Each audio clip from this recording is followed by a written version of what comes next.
नमस्कार, मैं स्वतंत्र कुमार और आप सभी का स्वागत करता हूं आपके अपने चैनल शॉर्ट हैंड टीम पर। तो दोस्तों, आज के इस वीडियो में दैनिक जागरण के संपादकीय से 451 शब्दों के डिक्टेशन को हम लोग लेने वाले हैं। इसे हम दो अलग अलग स्पीड में लेंगे। पहली बार में 80 की स्पीड में, तो दूसरी और आखिरी बार में इसी डिक्टेशन को हम लोग 90 की स्पीड में लेने वाले हैं। अगर आपको इस डिक्टेशन की PDF की ज़रूरत है तो आप हमारे टेलीग्राम ग्रुप को ज्वाइन कर सकते हैं। ग्रुप का लिंक इसी वीडियो के ठीक नीचे डिस्क्रिप्शन बॉक्स में आपको मिल जाएगा। तो 80 की स्पीड में आपका डिक्टेशन स्टार्ट होगा। 5 सेकंड के बाद, तब तक के लिए आप रेडी रहें।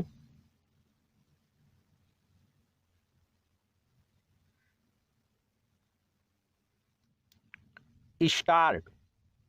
केंद्रीय कैबिनेट ने खरीफ फसलों के न्यूनतम समर्थन मूल्य यानी MSP की घोषणा कर देश के किसानों को यही संदेश दिया है कि वे परंपरागत फसल चक्र से निकल कर फसल विविधीकरण की दिशा में आगे बढ़ें और उन फसलों को प्राथमिकता के आधार पर उगाएं जिनकी देश में कमी हो जाती है।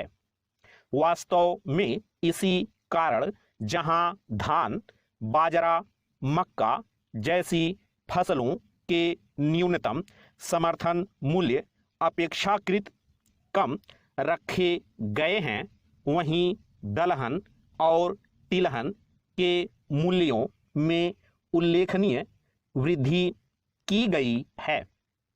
ऐसा करना समय की मांग थी क्योंकि देश को दलहन और तिलहन के मामले में आत्मनिर्भर बनना आवश्यक हो गया है।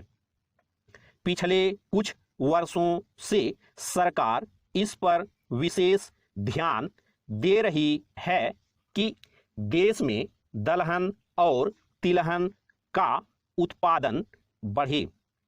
दलहन के मामले में तो एक बड़ी हद तक सफलता मिली है, लेकिन तिलहन उत्पादन में कुछ कामयाबी मिलने के बावजूद देश अभी भी लक्ष्य से पीछे चल रहा है।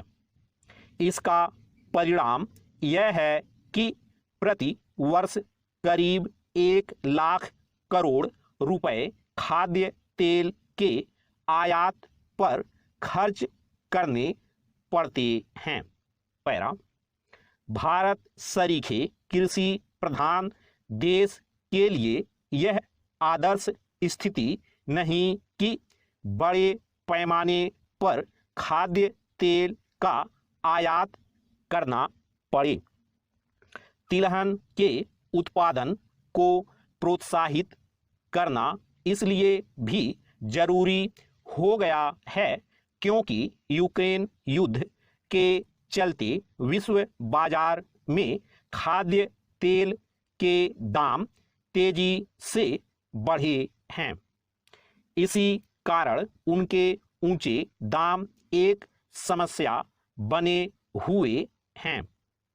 किसानों को इस समस्या के समाधान में सहायक बनना चाहिए और दलहन के साथ साथ तिलहन की खेती पर जोर देना चाहिए।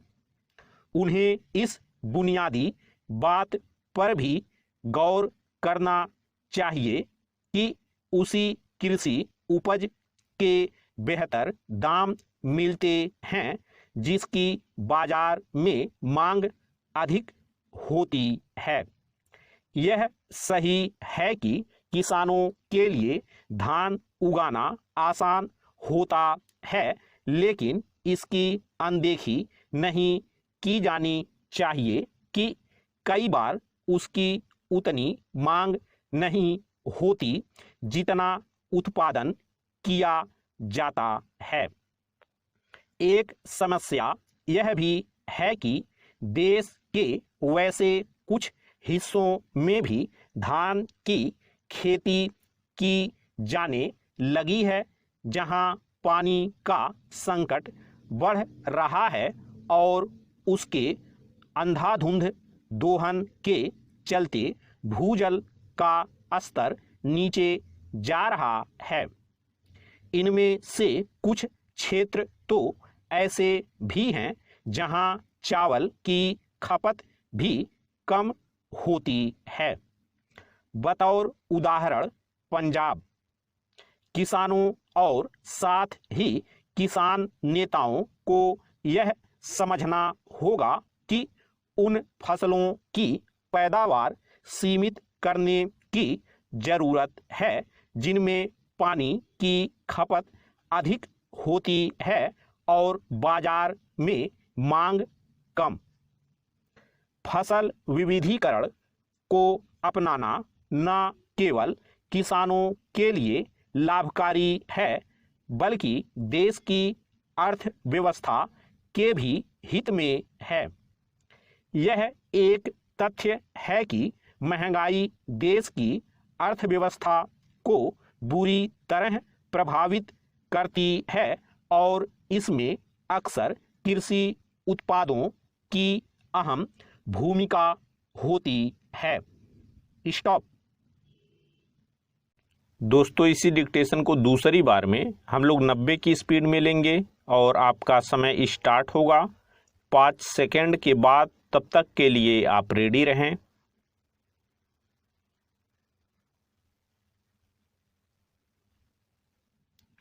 स्टार्ट। केंद्रीय कैबिनेट ने खरीफ फसलों के न्यूनतम समर्थन मूल्य यानी एमएसपी की घोषणा कर देश के किसानों को यही संदेश दिया है कि वे परंपरागत फसल चक्र से निकल कर फसल विविधीकरण की दिशा में आगे बढ़ें और उन फसलों को प्राथमिकता के आधार पर उगाएं जिनकी देश में कमी हो जाती है।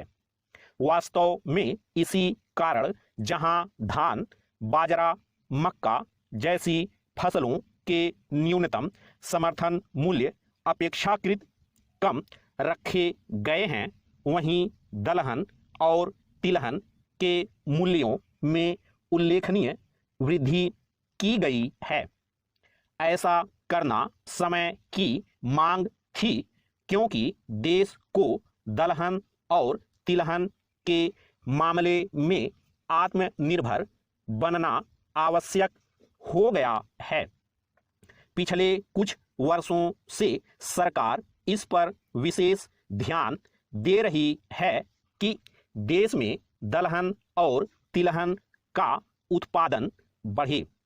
दलहन के मामले में तो एक बड़ी हद तक सफलता मिली है, लेकिन तिलहन उत्पादन में कुछ कामयाबी मिलने के बावजूद देश अभी भी लक्ष्य से पीछे चल रहा है। इसका परिणाम यह है कि प्रति वर्ष करीब 1 लाख करोड़ रुपए खाद्य तेल के आयात पर खर्च करने पड़ते हैं। पैरा।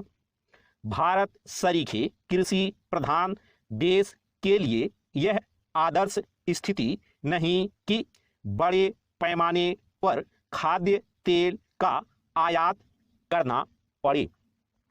तिलहन के उत्पादन को प्रोत्साहित करना इसलिए भी जरूरी हो गया है क्योंकि यूक्रेन युद्ध के चलते विश्व बाजार में खाद्य तेल के दाम तेजी से बढ़े हैं। इसी कारण उनके ऊंचे दाम एक समस्या बने हुए हैं।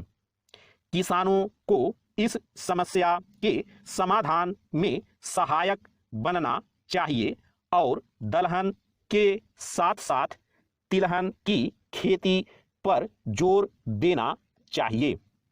उन्हें इस बुनियादी बात पर भी गौर करना चाहिए कि उसी कृषि उपज के बेहतर दाम मिलते हैं जिसकी बाजार में मांग अधिक होती है।